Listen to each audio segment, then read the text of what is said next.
Assalamualaikum warahmatullahi wabarakatuh. Bertemu lagi sama kita di Orang It's obrolan kami.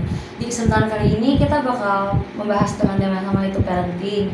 Tapi sebelumnya perkenalkan, nama saya Oleh Teskia Karim dan rekan saya Syariah Saljanti. Kami dari mahasiswa UPI Kampus Serang dengan jurusan PG PAUD. Di kesempatan kali ini kami akan membahas tentang pendidikan Montessori. Kan yang udah kita tahu nih banyak sekolah-sekolah yang udah berbasis pendidikan Montessori.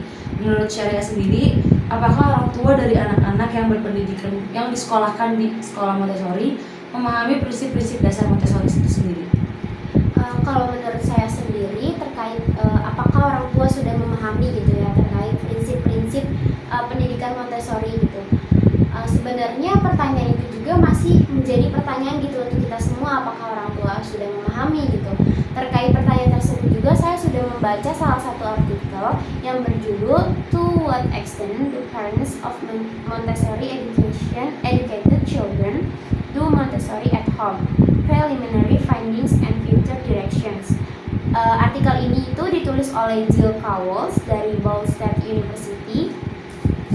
Pada artikel ini itu peneliti melakukan penelitian terkait sejauh mana orang tua sudah memahami dengan terkait prinsip-prinsip dasar dari pendidikan Montessori itu.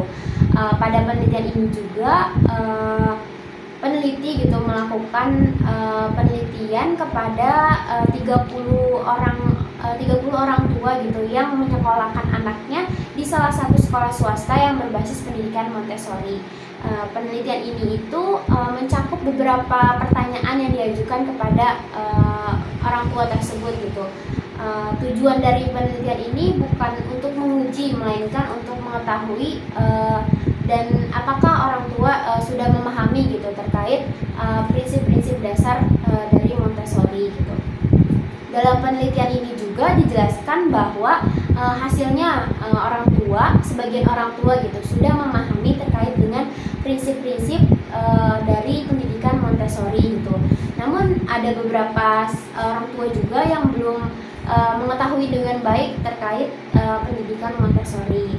Mungkin kalau ditanya apakah orang tua sudah memahami gitu prinsip-prinsip dari pendidikan Montessori ya, sebenarnya ada beberapa faktor gitu ya yang mempengaruhi apakah orang tua ini sudah mengetahui gitu. Misalnya dari faktor ekonominya, budaya, sosial, dan faktor-faktor lainnya yang memang menentukan apakah orang tua ini sudah memiliki wawasan terkait dengan pendidikan Montessori. Tadi kan udah dikatakan orang tua udah ada beberapa yang udah memahami tentang pendidikan Montessori. Sejauh mana sih orang tua itu melakukan pendidikan Montessori di rumah? Untuk penerapannya sendiri di rumah, pada artikel ini itu dibahas mengenai beberapa aspek gitu ya. Yang pertama kayak dari pola asuhnya, yang kedua dari disiplinnya, yang ketiga itu ada kepercayaannya gitu. Dalam hal ini itu yang pertama seperti pola asuh gitu. Kaitannya dengan pendidikan Montessori itu sendiri. Di artikel ini dibahas mengenai 3 pola asuh. Yang pertama ada pola asuh otoriter, yang kedua ada pola asuh otoritatif, dan yang ketiga ada pola asuh permisif. 3 pola asuh ini itu memiliki dampak yang berbeda gitu terhadap pendidikan Montessori. Yang pertama itu ada pola asuh otoriter, di mana orang tua memberikan tekanan gitu atau bentuk kekerasan gitu, dengan bentuk kekerasan ataupun ancaman kepada anaknya dengan cara menghukum gitu. Yang kedua ada pola asuh otoritatif, di mana orang tua ini memberikan atau mendengarkan gitu loh keinginan anak-anaknya gitu, dan tidak terlalu memberikan hukuman gitu. Dan yang ketiga itu ada pola asuh permisif gitu. Itu di mana orang tua tidak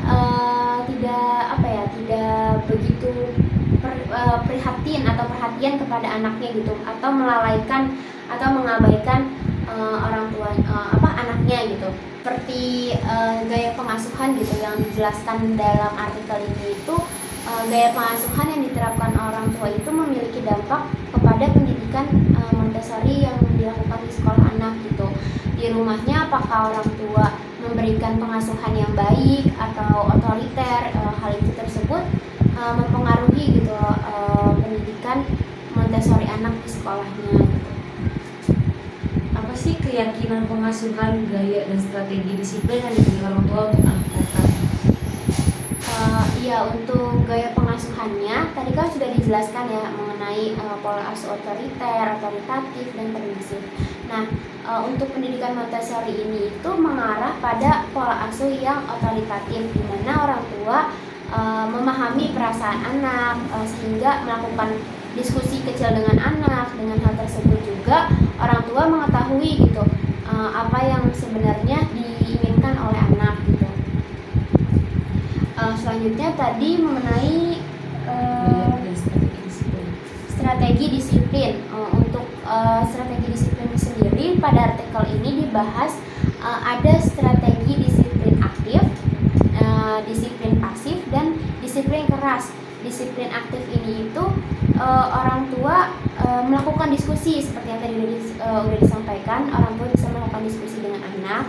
Selanjutnya ada disiplin pasif gitu. Orang tua tidak mendengarkan gitu, tidak atau mengacuhkan anak. Dan yang ketiga ada disiplin keras, di mana orang tua melakukan hukuman atau kekerasan gitu loh kepada anaknya. Mungkin segitu aja ya dari terkait dengan artikel yang sudah saya paparkan gitu. Jadi kesimpulannya itu pendidikan Montessori itu nggak bisa dilakukan hanya di sekolah, tapi harus juga dilakukan di rumah. Karena nggak bisa pendidikan Montessori itu diterapkan pada saat di sekolah, tapi saat di rumah orang tua malah melakukan pendidikan dengan cara otoriter. Karena yang kita tahu pendidikan Montessori adalah pendidikan yang menerapkan tentang kebebasan bagi anak. Sekian podcast dari kami. Kurang lebihnya mohon maaf. Wassalamualaikum warahmatullahi wabarakatuh.